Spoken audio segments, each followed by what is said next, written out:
This screencast addresses the basic principles of statistical thermodynamics that you need to understand transition state theory. It is very much truncated, so you could take an entire course about statistical thermodynamics and there would still be more to learn. So it may go by quickly. Hopefully you've seen some statistical mechanics before, so that will help to make sense. I can recommend more books. Please let me know if there are questions. So I want to start by just saying what the postulates of statistical mechanics are. And there really are only two. Now, it gets complicated quickly, but there are only two main concepts. One is that there are equal a priori probabilities, meaning that all else being equal, if systems have the same energy, all of those configurations that have the same energy are going to occur with equal probability. And that's really all that we need to know in order to be able to derive a lot of really useful relationships. One note about this is that a given energy level is usually degenerate, meaning that there's more than one state of the system that has that energy value. This happens in quantum mechanical systems where the energy levels are quantized, but also if you have continuous energy distributions, the configuration of the system, there can be multiple configurations that give rise to the same energy. But each one of those has an equal probability of being observed if the energy is the same. So that's one postulate. The second postulate is the ergodic hypothesis, which means that averaging over time is the same as averaging among an ensemble of systems, all of which have the same fixed properties. So an ensemble, what that means is a replica of a system that has the same specified variables. And there actually aren't a lot of variables that can be specified. But which type of variables we select determine which type of ensemble we're talking about. So for example, the canonical ensemble uses a constant number of particles, a constant volume, and a constant temperature, but the goal is we average over time, and when we do molecular simulations, we say that that's the same as essentially making a bunch of replicates of the same system, but with those three variables fixed. And then we average in order to get variable values. I don't know what happened here. This hypothesis is not guaranteed, so we need to check that it actually is true. But when we start deriving properties, we assume that we can do ensemble averaging, and I'll say more about what that means. And based on those two things, basically we derive all of thermodynamics and all of statistical thermodynamics based on that. So to understand some of the implications, first of all, we can begin by considering a quantized system. And to remind you of what that means in simple terms, it means that if this state I, quantum state I, with this particular notation that is referred to as a ket, if we know that that's the state of the system, and in general terms this is an infinitely dimensional vector, but we don't really need to worry about that. We're not going to focus on details. But the objective of quantum mechanics is to solve the Schrodinger equation, which says that the Hamiltonian of the system operating on this ket I equals an eigenvalue E sub I for that state multiplied by this quantum state I. The Hamiltonian will be defined based on the system and the kinds of interactions. But, for example, the potential energy of the system gets incorporated into that Hamiltonian. And again, you can take an entire course on quantum mechanics. I'm not going to dwell on it. But the idea is that there are going to be certain energy levels associated with certain states. And we would like to enumerate those. So we have energy levels E sub I. And then we're also going to assume that we have some degeneracy associated with an energy level. And that's given by omega. And for now, we're going to talk about a system that has a constant number of particles, a constant volume, and a fixed energy level E sub I. And omega is going to be the degeneracy associated with that energy level. Now, if the number of particles, the volume, and the energy, the total energy of the system are specified, that's referred to as a microcanonical ensemble. And the names of these ensembles are historical. There's the canonical ensemble, a microcanonical ensemble, and a grand canonical ensemble. It's easiest to start with the microcanonical ensemble. You don't need to worry too much about the terminology, but the NVE ensemble is synonymous with the microcanonical ensemble. So in order to begin to derive some actual properties, we can take this system, which has a total energy of E, and divide it into two subsystems with energy E1 and E2. We're going to choose E1 to maximize omega 1, so to have the highest the highest degree of degeneracy, the highest numbers of configurations associated with E1. And to do that, we can use the log of omega.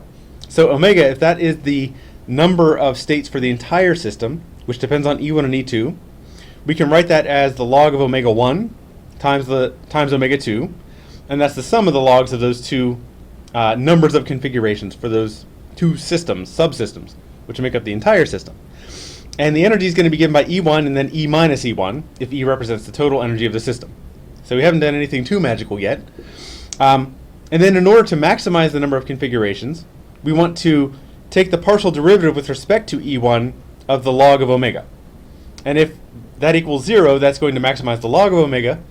And we're assuming that omega is positive, so that's also going to maximize omega itself. And we're going to fix NV and E, because this is an ensemble and it has those variables fixed. And so what that means, what we can show that means, is that the partial derivative of the log of omega 1 with respect to E1, which would be this term, is going to be equal to the partial derivative of the log of omega 2 with respect to E2. And that's given by this term, really. And this is at fixed N1 and V1, and this is at fixed N2 and V2. And we can define that parameter to be beta. So this hasn't really shown anything yet, but we're assuming that this partial derivative can be set equal to this one parameter called beta. We're also going to assume that the entropy of the system can be defined as Boltzmann's constant times the log of omega.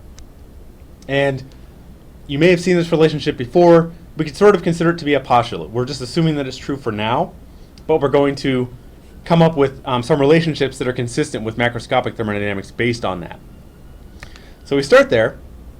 Now this microcanonical ensemble, just to give you an idea of what it really means, we have n isolated systems. So each one of these boxes represents a system, each of which has the same number of particles. I've drawn it this way. They each have 6 particles in this case. In general, this would be a much larger number of particles. They each have the same volume, so they have rigid walls, and they each have the same energy, the same total energy. But we can have an infinite number of these replicas, each of which have those same characteristics. We're interested actually in the limit as the number of these ensembles approaches infinity, and that's an ensemble. So in order to say what beta means, going back to what I was talking about 2 slides ago, we can borrow a definition from thermodynamics, and this is for macroscopic thermodynamics. 1 over the temperature of a system is given by the partial derivative of entropy with respect to the internal energy at fixed N and V.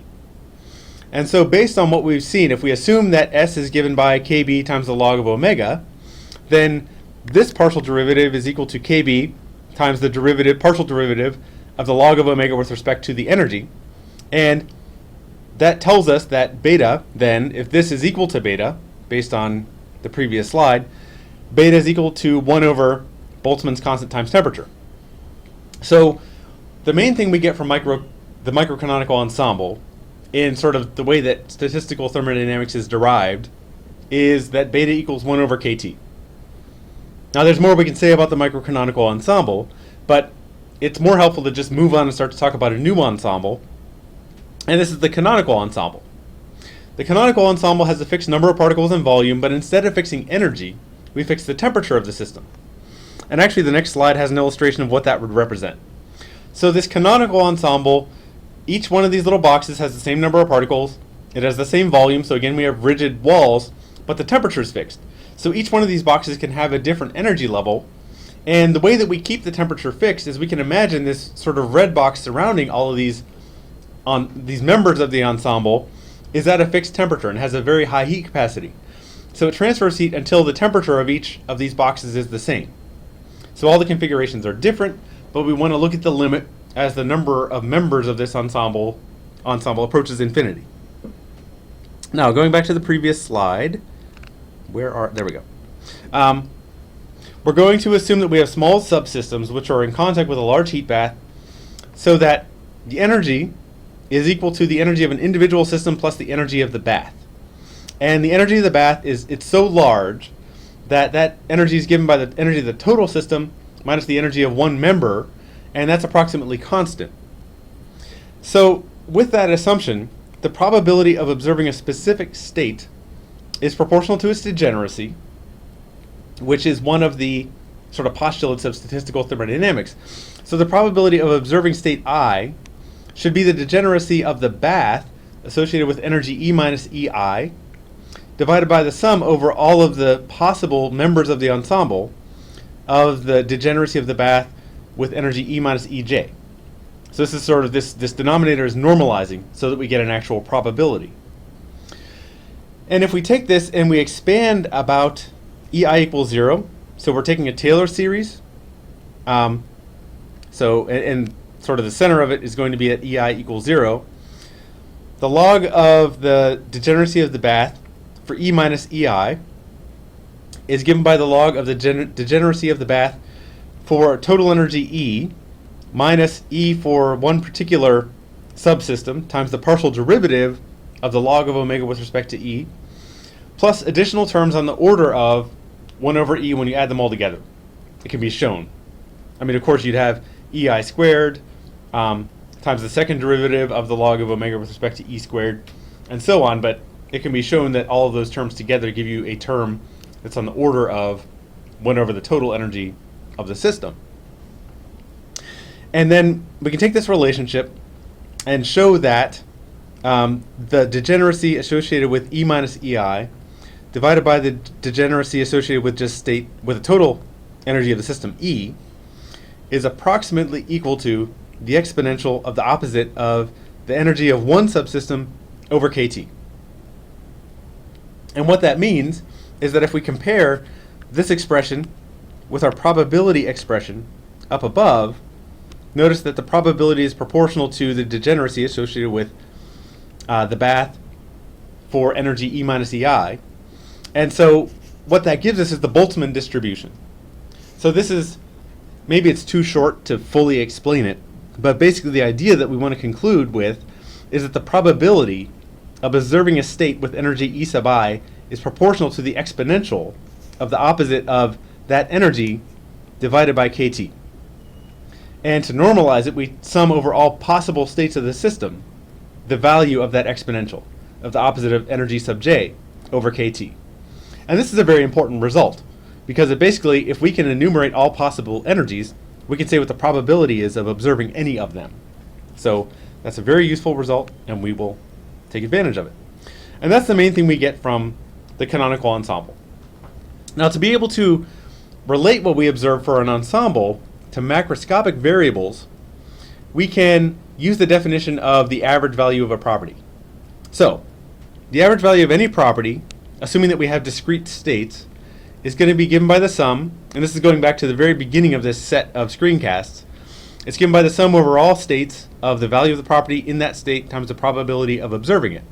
And based on that definition, now that we know how the probabilities are given, that's the sum of AI times the exponential of the opposite of the energy of that state over KT divided by the sum over all possible states of the exponential. And so that's just normalizing.